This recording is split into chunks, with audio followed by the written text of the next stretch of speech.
ನಮಸ್ತೆ. ನನ್ನ ಹೆಸರು ಕುಪಾಸ್, ವಿವೇಕಾನಂದ ಯೋಗ ವಿಜ್ಞಾನ ಕೇಂದ್ರ, ಬಾಗಲಕೋಟೆಯಿಂದ ಮಾತಾಡ್ತಾ ಇದ್ದೀನಿ. ನಾರ್ಮನ್ ಅಂತಕ್ಕಂಥ ಒಬ್ಬ ವ್ಯಕ್ತಿ ಒಂದು ಪ್ರಯೋಗವನ್ನು ಮಾಡ್ತಾನೆ. ತನ್ನ ಮನೆಗೆ 10 ಜನ ಫ್ರೆಂಡ್ಸನ್ನು ಕರೀತಾನೆ. ಕೆಲವು ಮುಂದಿನ ಅವರಿಗೆ ಒಂದೊಂದು ಕಾಗದವನ್ನು ಕೊಟ್ಟು, ಇನ್ನು 1 ವರ್ಷದ ನಂತರ ನೀವು ಏನು ಆಗಿರ್ತೀರಿ ಅನ್ನೋದನ್ನು ಬರೀರಿ ಅಂತ. ಆಯಿತು, ಎಲ್ಲರೂ ಬರೀತಾರೆ. 1 ವರ್ಷದ ನಂತರ ತಾನು ಆಗಬಹುದು ಅಂತ ಆ ಚೀಟಿಗಳನ್ನೆಲ್ಲ ಮಡಚಿ ಒಂದು ಡಬ್ಬಿಯಲ್ಲಿ ಹಾಕಿ ಅದನ್ನು ಸೀಲ್ ಮಾಡ್ತಾನೆ. 1 ವರ್ಷದ ನಂತರ ಆ ಡಬ್ಬಿಯನ್ನು ಓಪನ್ ಮಾಡಿ ಆ ಚೀಟಿಗಳನ್ನು ತೆಗೆದು ಓಪನ್ ಮಾಡಿ ನೋಡ್ತಾನೆ.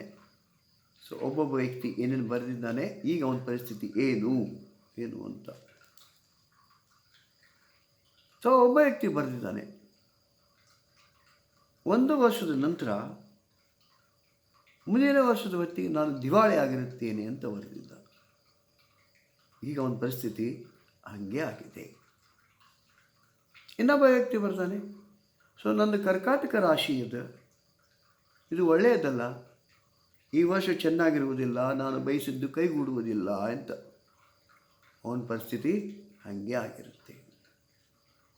ಇನ್ನೊಬ್ಬ ವ್ಯಕ್ತಿ ಬರ್ತಾನೆ, ನಮ್ಮ ವಂಶದೊಳಗೆ, ನಮ್ಮಂತಂದೊಳಗೆ 60 ವರ್ಷದ ನಂತರ ಯಾರೂ ಬದುಕಿಲ್ಲ, ನನಗೂ ಈಗ 60 ವರ್ಷ ಆಗಿದ್ದೆ, ಏನಾಗುತ್ತೋ ಏನೋ ಅಂತ ಬರೆದ.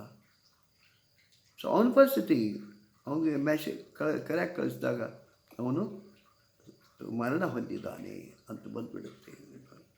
ಅಂದರೆ ಎಲ್ಲ ಪತ್ರಗಳನ್ನು ನೋಡಿದಾಗ 90% ಪತ್ರಗಳಲ್ಲಿ ಅವರು ಏನನ್ನು ಬರೆದಿದ್ರೋ ಅದು ನಿಜ ಆಗಿದೆ. ಬಾಡಿ ಮೈಂಡ್ ಕಮ್ಯುನಿಕೇಷನ್ ಅಂತಾರೆ. ದೇಹ ಮತ್ತು ಮನಸ್ಸಿನಲ್ಲಿ ನಾವು ಏನನ್ನು ವಿಚಾರ ಮಾಡ್ತೀವೋ ಅದರ ತಲನೇ ಪ್ರತಿಫಲ ಇರುತ್ತೆ, ಹಾಗೇ ಆಗುತ್ತೆ. ಅದಕ್ಕೆ ಮನಸ್ಸನ್ನು ಸಕಾರಾತ್ಮಕವಾಗಿ, ಧನಾತ್ಮಕವಾಗಿ ನಾವು ಯಾವಾಗ ವಿಚಾರ ಮಾಡಿ ಪ್ರಯತ್ನ ಮಾಡ್ತೀವಿ, ಸೊ ರಿಸಲ್ಟ್ ಹಾಗೇ ಇರುತ್ತೆ. ಅದಕ್ಕೆ ನಾವು ಮಾನಸಿಕವಾಗಿ ನಾವು ಏನನ್ನು ವಿಚಾರ ಮಾಡ್ತೀವೋ ಅದು ಒಳ್ಳೆಯದೇ ಆಗಿರಬೇಕು, ಧನಾತ್ಮಕವಾಗಿ ಆಗಿರಬೇಕು, ಆಗ ಪರಿಣಾಮ ಒಳ್ಳೆಯದೇ ಆಗಿರುತ್ತೆ. ಧನ್ಯವಾದಗಳು. ನಾನು ವಿವೇಕಾನಂದ ಯೋಗ ವಿಜ್ಞಾನ ಕೇಂದ್ರದ ನಿರಂತರ ಯೋಗ ವರ್ಗಗಳ ಅದರಲ್ಲಿ ಭಾಗವಹಿಸಿ, both offline and online. So ನಮ್ಮ ಯೋಗ ವರ್ಗಗಳಲ್ಲಿ ಆಸನ, ಬ್ರೀದಿಂಗ್ ಎಕ್ಸಸೈಸ್, ಪ್ರಾಣಾಯಾಮ, ಧ್ಯಾನ ಜೊತೆಗೆ ಮನಸ್ಸಿಗೆ ಸಂಸ್ಕಾರ ಕೊಡ್ತಕ್ಕಂಥ ಕಲ್ಚರಿಂಗ್ ದ ಮೈಂಡ್ ಅಂತಾರೆ. ಸೊ ಈ ಕೆಲಸಗಳ ನಡೀತಾ ಇರುತ್ತೆ. ಧನ್ಯವಾದಗಳು.